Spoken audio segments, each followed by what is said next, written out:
Hello student, এই ভিডিওতে আলোচনা কৰিম ক্লাস 9 হাফ ইয়াৰলি এক্সাম 2025 বৰ্ষৰ জেনাৰেল ম্যাথমেটিক্স অৰ্থাৎ সাধাৰণ গণিতৰ প্ৰশ্নকাকতখন ইয়াত থকা 45টা এমসিকিউ সমাধান কৰিম। ভিডিওটো শেষলৈকে চাব। প্ৰথমবাৰৰ বাবে চেনেললৈ আহিলে চেনেলটো সাবস্ক্ৰাইব কৰি লোৱা আৰু কাষতে থকা বেল আইকনটো প্ৰেছ কৰি লোৱা।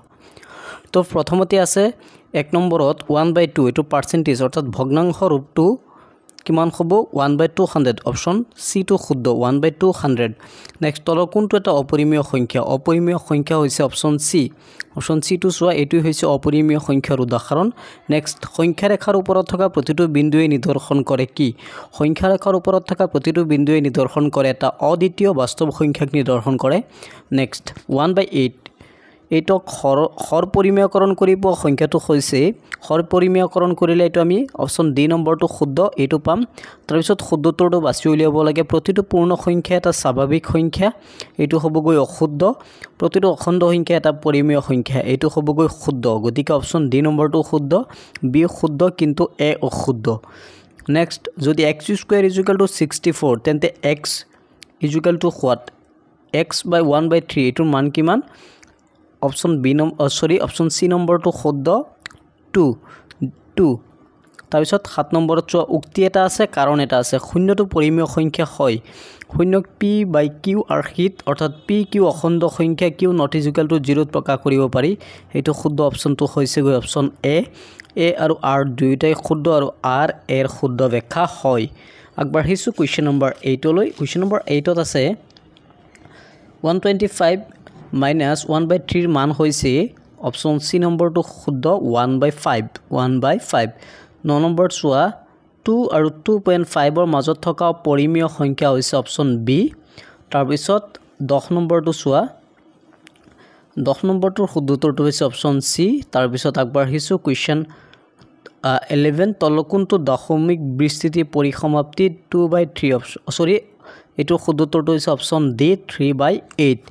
12 নম্বৰ হৈছে এটা বস্তুৰ কিনা দাম 100 টকা 10% লাভত বিক্ৰী কৰিলে বস্তুৰ বেচা দাম কিমান হ'ব? বস্তুটোৰ বেচা দাম হ'ব 110 টকা অপশন ডি।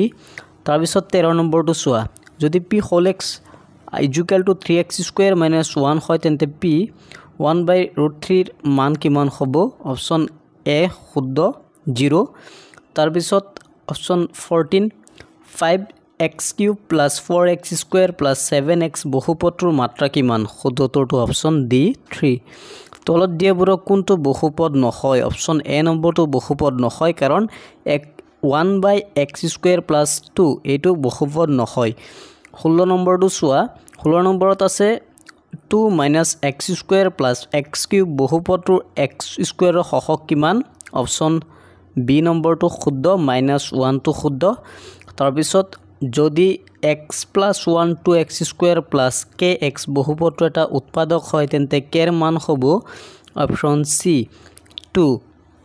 18 নম্বৰ এই 18 নম্বৰৰ শুদ্ধ উত্তৰটো হৈছে অপশন ডি। 19 নম্বৰটো চোৱা যদি x² + 1x to the power 16 + 16 বহুপদটো হৰণ কৰা হয় তেন্তে ভাগশেষ হ'ব অপশন ডি 17। 20 নম্বৰৰ শুদ্ধ উত্তৰটো হৈছে 1 2 3 মানে 1 2 3 এই তিনটা শুদ্ধ আৰু 4 নম্বৰটো ভুল। 21 নম্বৰটো হৈছে -2 বিন্দুটোৰ ভুজ হৈছে -2।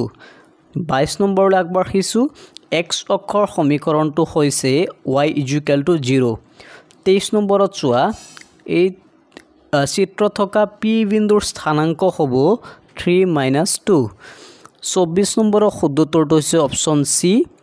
25 নম্বৰ চোৱা x অক্ষৰ পৰা p5 - 7 বিন্দুটোৰ দূৰত্ব হ'ব অপশন এ। 26 নম্বৰ মূল বিন্দুৰ পৰা p43 বিন্দুটোৰ দূৰত্ব হ'ব অপশন ডি কিমান হ'ব? Option D. সিটো ভুলতে হৈ গৈছিল অপশন ডি নম্বৰটো শুদ্ধ। 27 নম্বৰৰ শুদ্ধ উত্তৰটো হৈছে 0। তলৰ কোনটো ক্ৰমিক বগুল x - 2y = 4 ৰ সমাধান হয়? এটো হ'ব 40 অপশন সি। 29 নম্বৰৰ শুদ্ধ উত্তৰটো হৈছে অপশন সি অসীম সংখ্যক সমাধান আছে। আগবাঢ়িছো কুৱেশ্যন নম্বৰ 30 লৈ। 30ত আছে মূল বিন্দুৰ মাজেৰে যোৱা ৰেখাডাল সাধাৰণ সমীকৰণ হ'ল x + 2y = 3 k yc x² + by 30 নম্বৰৰ শুদ্ধ উত্তৰটো হৈছে অপশ্যন ডি। অপশ্যন ডি নম্বৰটো শুদ্ধ। 31 নম্বৰলৈ আগবাঢ়িছোঁ। x + 2y = 1 সমীকৰণটো 2x + 3y কে এটাৰ সমাধান আছে কিন্তু কেৰ মান কিমান হ'ব? কেৰ মান হ'ব অপশ্যন 3 অপশ্যন বি 3। তাৰপিছত 32 নম্বৰটো 32 নম্বৰৰ শুদ্ধ উত্তৰটো হৈছে অপশ্যন বি। 33 নম্বৰটো x - y = 0 x + y = 2 ৰেখা দুডালে কটাকটি কৰা বিন্দু হৈছে 1 1। 34 নম্বৰৰ শুদ্ধ উত্তৰটো হৈছে অপশ্যন এ পি আৰু কিউ দুয়োটাই সত্য। 35 নম্বৰৰ শুদ্ধ উত্তৰটো হৈছে অপশ্যন এ। 36 হৈছে চিত্ৰত এ অ বি এডাল সৰল ৰেখা হ'ল এক্সৰ মান হ'ব ইয়াত চোৱা এক্সৰ মান হ'ব 20 ডিগ্ৰী। কিমান হ'ব? 20 ডিগ্ৰী। যদি এক্স এটা প্ৰত্যাৱৰ্তী বা প্ৰবৃদ্ধি কোণ হয় তেন্তে তলৰ কোণটো সত্য। অপশ্যন বি নম্বৰটো সত্য। এটা সৰল কোণৰ মান কিমান? এটা সৰল কোণৰ মান হৈছে 180 ডিগ্ৰী। যদি দুটা সন্নিহিত কোণৰ যোগফল 90 ডিগ্ৰী হয় তেন্তে কোণযোৰক কোৱা হয় কি কোণ? পূৰক কোণ বুলি কোৱা হয়। 40 নম্বৰ যদি দুডাল ৰেখাই এনেদৰে কটাকটি কৰে তেন্তে বিপৰীত শীৰ্ষক কোণ চাৰিটা সমান হয় তেন্তে প্ৰতিপ কোণৰ মাপ হ'ব 90 ডিগ্ৰী। তলৰ কোণটো ত্ৰিভুজৰ সৰ্বসম বিচাৰৰ চৰ্ত নহয়। বাকু কোণ অৰ্থাৎ বাহু কোণ এইটো। 42ৰ শুদ্ধ উত্তৰটো হৈছে option D B C = RP।